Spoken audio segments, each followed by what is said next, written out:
الکرم وعلی آلہ واصحابہ وبارک وسلم۔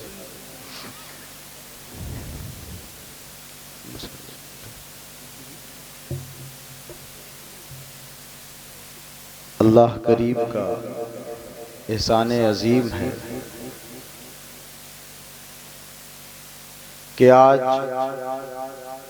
ہم سب یہاں ایک شامیانے کے نیچے بیٹھ کر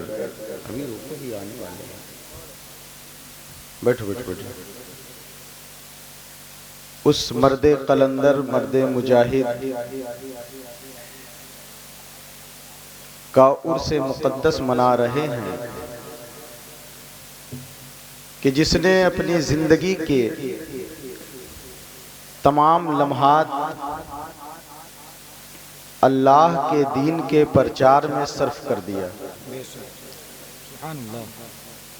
زندگی یوں تو کئی طریقے سے جیے اور لوگ جیتے ہیں، اور زندگی گزاری بھی جاتی ہے کئی انداز سے، لیکن انسان کی حیات کا مقصد اصلی اس وقت پایہ تکمیل تک پہنچتا ہے کہ جب وہ اللہ کا محبوب بندہ ہو کر اس دنیا سے رخصت ہو جائے،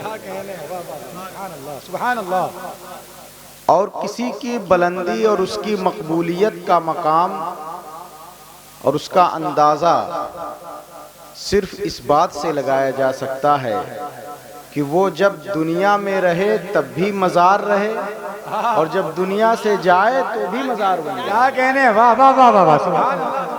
دنیا میں رہیں پھر بھی لوگ تڑپتے رہے کہ کیسے ہم ان کی زیارت کریں، بے شک بے شک، کیسے ملاقات کریں، کیسے انہیں دیکھیں، کیسے ان کی صحبت اختیار کریں، اور جب دنیا سے چلے جائیں پھر بھی عاشق تڑپتے رہیں کہ کب عرس آئے، کب وہ موقع آئے، کب دن آئے کہ سرکار کی بارگاہ میں پہنچیں اور اپنی عقیدت کا، محبت کا نذرانہ پیش کریں۔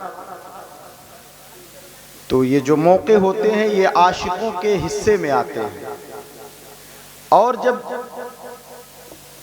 عاشق پہنچتے ہیں اپنے معشوق محبوب کے در پر، تو پھر وہاں جہاں عقیدت کی پیشانی خم کرتے ہیں تو پھر دل سے یہی آواز آتی ہے، قسمت میں جو لکھا ہے بہرحال ملے گا، قسمت میں جو لکھا ہے بہرحال ملے گا، اس در سے وہی مانگ جو قسمت میں نہیں ہے۔ قسمت میں جو لکھا ہے بہرحال ملے گا، اس در سے وہی مانگ جو قسمت میں نہیں ہے، جس کو جو ملا ہے وہ مقدر سے ملا ہے، مجھ کو تو مقدر بھی اسی در سے ملا ہے۔ جس کو جو ملا ہے نعرہ تکبیر، مقدر سے ملا ہے۔ نعرہ رسالت، نعرہ رسالت، عرس حضور معین ملت، عرس حضور معین ملت، اولاد رسول حضور سید اجمل صاحب قبلہ۔ جس کو جو ملا ہے وہ مقدر سے ملا ہے، مجھ کو تو مقدر بھی اسی در سے ملا ہے۔ تو اس در کے ہم غلام ہیں، منگتے ہیں، بھیک لینے آتے ہیں۔ آج بڑے خوش نصیب ہیں، سب سے پہلے میں ان تمام لوگوں کا تہہ دل سے استقبال کرتا ہوں جنہوں نے آ کر ہمیں خدمت کا موقع دیا، کیونکہ یہ جو دربار ہوتے ہیں نا بزرگوں کے، یہ تو لوگوں کی خدمت ہی میں پوری زندگی گزار دیا کرتے ہیں۔ اصل زندگی تو وہی ہے جو لوگوں کی خدمت میں گزار دیا جائے۔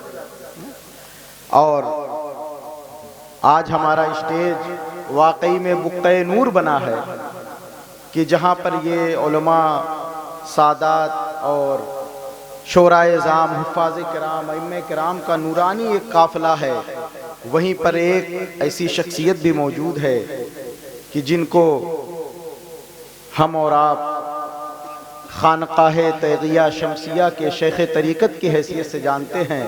میں ان کا تہہ دل سے استقبال کرتا ہوں، حضرت ڈاکٹر غلام قادر صاحب قبلہ، پیر طریقت، رہبر شریعت، حضرت ڈاکٹر غلام قادر صاحب قبلہ شمسی تیغی، وہ بھی اس اسٹیج پر جلوہ افروز ہیں۔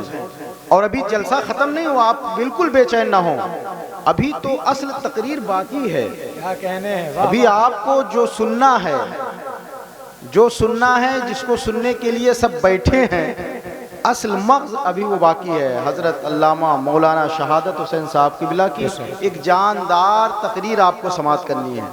یقین جانیں اگر وہ تقریر آپ نے سن لیا تو آپ کا ایمان تازہ ہو جائے گا. ایمان تو آپ تازہ کر ہی رہے ہیں, ترو تازہ ہو جائے گا, تازہ سے تازہ تر ہو جائے گا. تو آپ بیٹھیں ابھی, میں صرف آپ سب کا استقبال کرنے کے لیے حاضر ہو گیا اور اللہ کی بارگاہ میں دعا گو ہوں کہ مولا جس طریقے سے آپ سب محبین عاشقین معین ملت یہاں پر حاضر ہوئے ہیں اور اپنی محبتوں کا نذرانہ آپ نے دامے درمے قدمے سخنے پیش کیا ہے, اللہ اپنے پیر و مرشد کے صدقے طفیل سے آپ کو اس کا بہتر سے بہتر صلہ عطا فرمائے.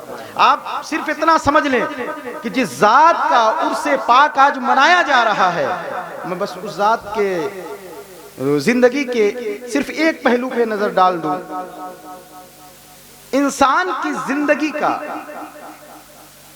اصل مقصد یہ ہے کہ اللہ کے حکم کو بجا لائے اور سرکار نے جو فرمایا ہے اس دین کی تبلیغ میں لگ جائے, اس پر عمل کرے اور اس کو پھیلا دے, پوری دنیا میں اس کا چرچا کر دے.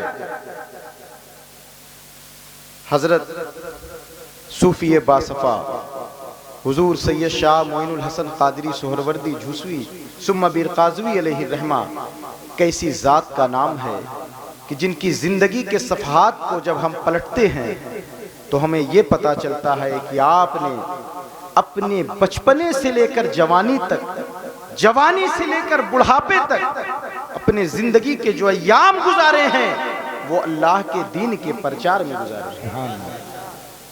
آپ دیکھیں دین کی تبلیغ اور اس کے پرچار کا سب سے بڑا جو مرکز ہوتا ہے وہ مدارس ہوتے ہیں, خانقاہیں ہوتی ہیں. یہیں سے انسان کے ایمان کو مضبوط کیا جاتا ہے, یہیں سے انسان کو نور علم دیا بھی جاتا ہے, پلایا جاتا ہے, اور عقیدے کی جو محافظ کوئی شے ہوتی ہے نا وہ یہ خانقاہیں عطا کرتی ہیں. آپ دیکھیں کیونکہ جب تک کسی اللہ والے کا ساتھ نہیں ہوتا ایمان بچنا بہت مشکل ہوتا ہے. آپ دیکھیں اگر علم کوئی عالم اپنے علم کے زور پر یہ کہہ دے کہ میرا ایمان محفوظ رہے گا تو اس بات کی کوئی گارنٹی نہیں ہے. آپ دیکھیں بڑا سے بڑا عالم, ہمیں ابلیس سے بڑا بھی کوئی عالم ہے, ابلیس سے بڑا بھی کوئی عالم فرشتوں کو پڑھاتا تھا, فرشتوں کو پڑھاتا سکھاتا, لیکن آج کیا شیطان مردود ابلیس کے نام سے یاد کیا جاتا. کیوں؟ کیونکہ علم تھا لیکن اللہ والوں کی محبت نہیں تھی, علم تھا لیکن نور الہی سے دور تھا, علم تھا لیکن ہدایات رب العزت سے دور رہا. کسی کا علم اس کے ایمان کو نہیں بچا سکتا, یہ تو ابلیس ہے. اور قریب آ جاؤ, اشرف علی کو جانتے ہیں, نعرہ تکبیر, نعرہ رسالت, فیضان حضور غوث اعظم, فیضان حضور منور علی شاہ علامہ شہادت حسین نظامی صاحب قبلہ, نعرہ تکبیر, نعرہ رسالت. بہت بڑی شخصیت آپ کے اسٹیج پر آ گئی ہے, بہت جاندار خطاب آپ کو سماعت کرنا ہے, بہت ہی شاندار خطاب آپ کو سماعت کرنا ہے. بالکل اطمینان سے بیٹھے رہیں, انشاءاللہ آپ کے آنے بیٹھنے کا مقصد یہیں سے حل ہو جائے گا. میں آپ کو بتانا چاہ رہا تھا کہ کسی کا علم اس کے ایمان کا محافظ نہیں ہے, علم ایمان کو نہیں بچا سکتا. اگر علم ایمان بچاتا تو ابلیس مردود نہیں ہوتا, علم ایمان بچاتا تو اشرف علی بھی بہت بڑا عالم تھا. عالم نہیں تھا, کتابیں لکھ ڈالی, بحث کر ڈالے, مناظرے کر ڈالے, لیکن ایمان نہیں, ایمان چلا گیا. علم تھا لیکن اللہ والوں کا ساتھ نہیں تھا, علم تھا لیکن خانقاہ سے جوڑا نہیں تھا, علم تھا لیکن ولیوں کی محبت نہیں تھی, علم تھا لیکن کسی مزار سے لگا نہیں تھا.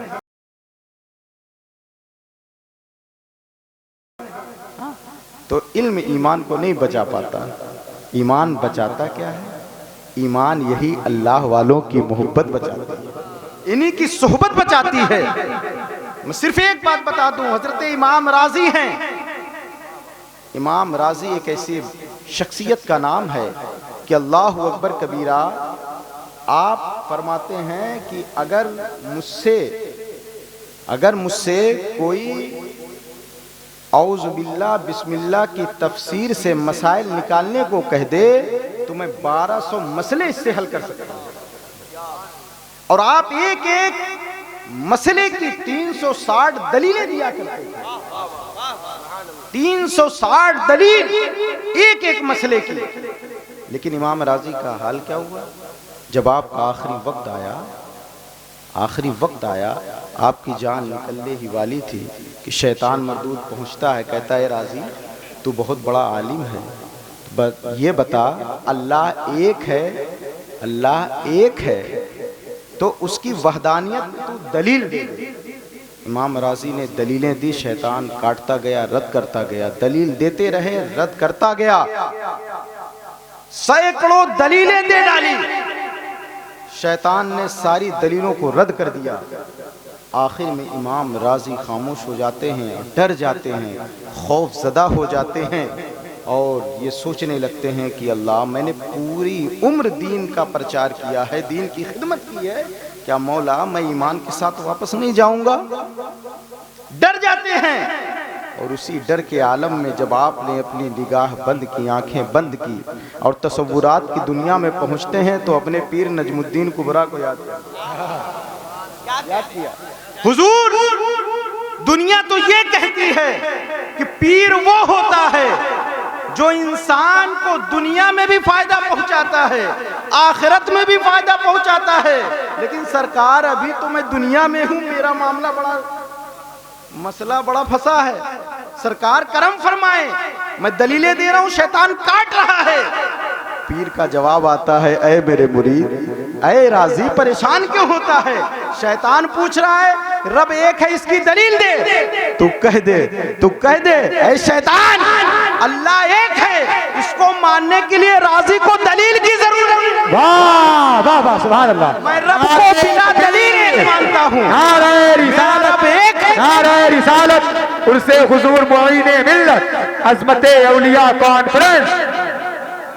تو میں یہ کہنا چاہتا ہوں یہ اولیاء اللہ کا در ہوتا ہے نا، یہ ایمان اور عقیدے کا محافظ ہوتا ہے، اور جس ذات کا عرس ہم منا رہے ہیں حضور سیدی معین ملت،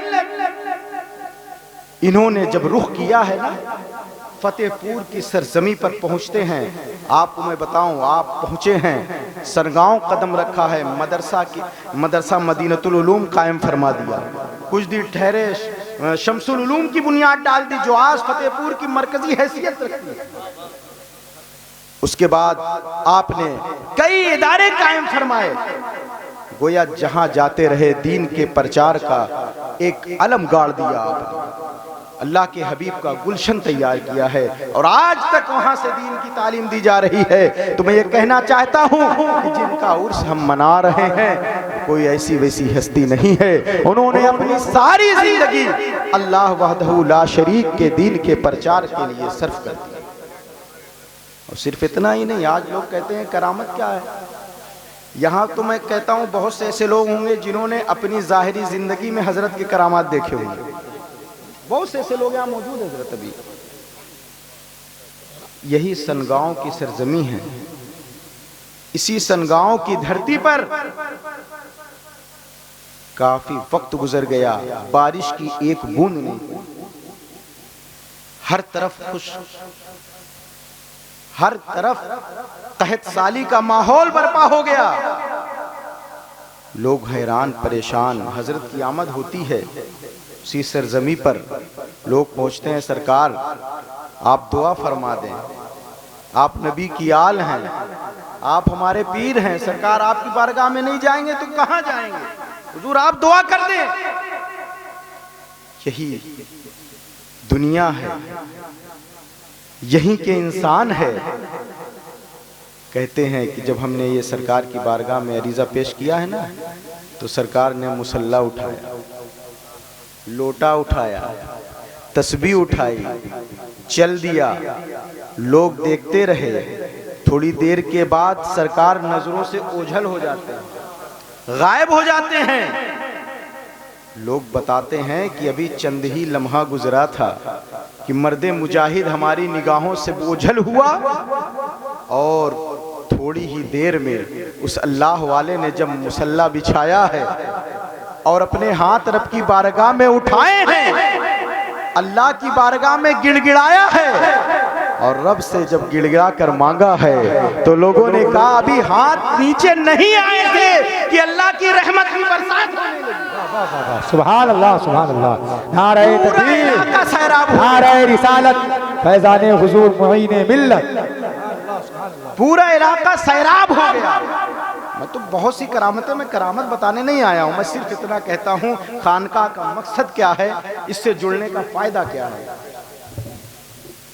اگر ایمان کو بچانا ہے تو اولیاء اللہ کے در کو تھامو، ولیوں کی چوکھٹ پکڑ لو، تمہارا ایمان بچ جائے گا۔ تو آپ بہت خوش نصیب ہیں کہ اللہ والے کا دامن ہم سب کو ملا ہے، اور انشاءاللہ اللہ تعالیٰ جس طریقے ہم اپنے مرشد سے دنیا میں لگاؤ رکھتے ہیں، اللہ مرنے کے بعد بھی ان کا ساتھ ہمیں نصیب فرمائے اور ہماری محبتوں کو قائم فرمائے۔ اب آئیں حضرت کا استقبال کیا جائے۔ ہاں، نعرہ تکبیر و رسالت سے آئیے حضرات۔